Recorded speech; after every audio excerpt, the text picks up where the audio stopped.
നമസ്കാരം. തിരുവനന്തപുരം മേയർ ആര്യ രാജേന്ദ്രനും ഭർത്താവും ബാലുശ്ശേരി MLA സച്ചിൻ ദേവും ചില ബന്ധുക്കളും ചേർന്ന് പെരുവഴിയിൽ KSRTC ബസ് തടഞ്ഞിട്ട് കാണിച്ചു കൂട്ടിയ കോപ്രായങ്ങളൊക്കെ നമ്മൾ കണ്ടതാണ്. എല്ലാവർക്കും അറിയാം എന്നുള്ളത് കൊണ്ട് തന്നെ അതേക്കുറിച്ച് ഞാൻ കൂടുതൽ പറയുന്നില്ല. ഈ വിഷയത്തിൽ ആര്യ മേയറെ ന്യായീകരിക്കാനെത്തിയത് A റഹീം MP ആയിരുന്നു. പുള്ളി ഒരു പത്രസമ്മേളനമൊക്കെ വിളിച്ച് മേയറെയും കെട്ടിയവനെയും കൂടുതൽ പ്രതിരോധത്തിലാക്കുകയായിരുന്നു യഥാർത്ഥത്തിൽ ചെയ്തത്.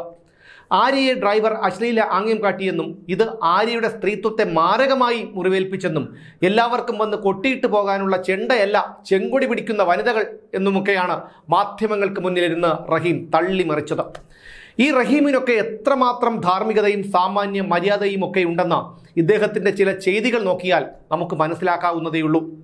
കേരളത്തിലെ ജനങ്ങളിൽ ചിലരെങ്കിലും റഹീം ഉൾപ്പെട്ട പഴയൊരു സംഭവം ഓർക്കുന്നുണ്ടായിരിക്കണം. ഇല്ലെങ്കിൽ ഞാനൊന്ന് ഓർമ്മിപ്പിക്കാം.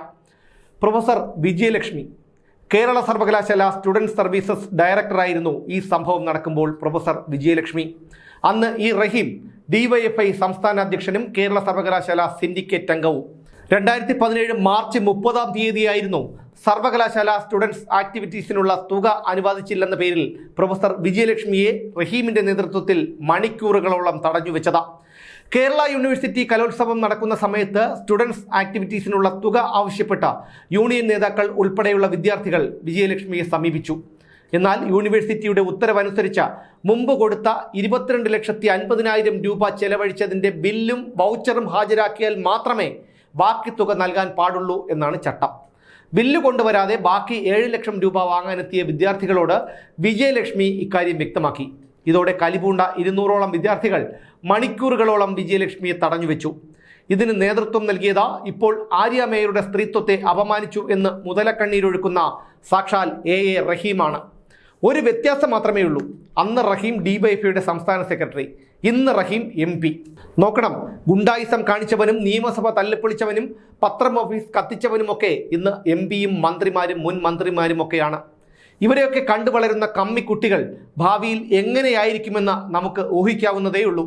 ഒരു സ്ത്രീയാണെന്നതോ അധ്യാപികയാണെന്നതോ പോകട്ടെ, ഒരു മനുഷ്യജീവി എന്ന പരിഗണന പോലും നൽകാതെയാണ് അന്ന് റഹീം ഉൾപ്പെടെയുള്ളവർ ആ വിജയലക്ഷ്മിയെ കൊല ചെയ്തത്.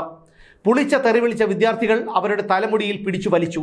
കുടിക്കാൻ പച്ച വെള്ളം കൊടുക്കാതെയും മൂത്രമൊഴിക്കാൻ ശുചിമുറിയിൽ പോകാൻ പോലും അനുവദിക്കാതെയും മണിക്കൂറുകളോളം തടഞ്ഞുവെച്ചു. മാനസികമായി പീഡിപ്പിച്ചു. പെൺകുട്ടികൾ പേന കൊണ്ട് മുതുകിലും മുട്ടുസൂചി കൊണ്ട് ശരീരത്തിലും കുത്തി വേദനിപ്പിച്ചു. ഈ പീഡനങ്ങളൊന്നും താങ്ങാൻ കഴിയാത്ത അവസ്ഥയിൽ അവരെ കയ്യേറ്റം ചെയ്യാനുള്ള ശ്രമവും നടന്നു. തല പൊക്കിയാൽ പിന്നെ ആ തല കാണില്ല. ഡയറക്ടർ എന്ന് വെച്ചാൽ വെറും ശിപായി മാത്രമാണ്. കൊല്ലാനും ഞങ്ങൾ മടിക്കില്ല. ജീവൻ വേണമെങ്കിൽ ബില്ലിൽ ഒപ്പിട്ട് തന്നേക്കണം, അല്ലെങ്കിൽ ശവമായിട്ട് മാത്രമേ പുറത്തു പോകൂ. ഇനിയും ഈ പരിസരത്ത് കണ്ടാൽ കൊന്നുകളയും. ഇതൊക്കെ പറഞ്ഞത് SFIയുടെ സംസ്ഥാന അധ്യക്ഷൻ PM ആർഷോയോ മറ്റേതെങ്കിലും ഊച്ചാളി SFI DYFI കാരനോ അല്ല.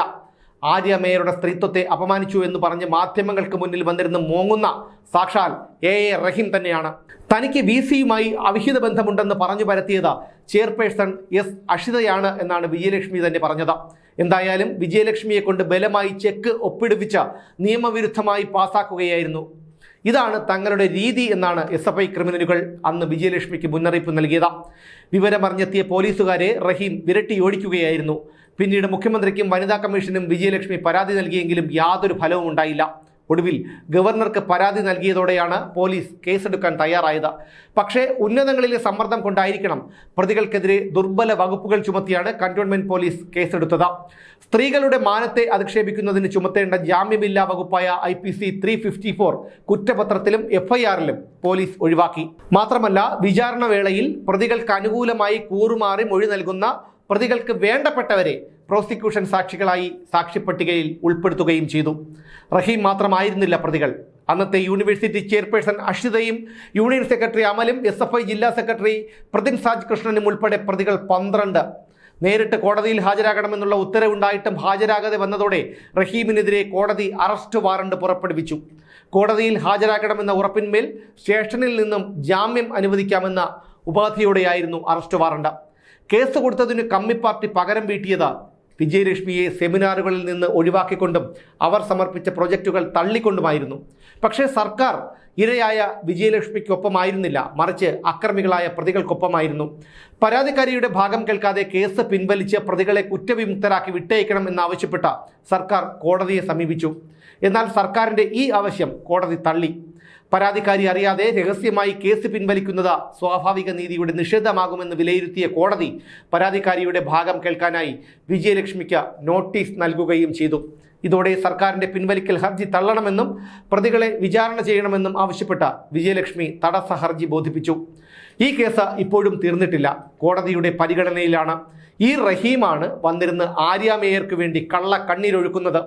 ഇവരെയൊക്കെ കുറിച്ച് കൂടുതൽ പറയേണ്ടതില്ലല്ലോ, കാരണം അന്തം കമ്മി എന്ന 4 അക്ഷരം കൂട്ടി വായിക്കുമ്പോൾ തന്നെ അറിയാം അവരുടെ നിലവാരം എന്താണെന്നും എത്രത്തോളമാണെന്നും.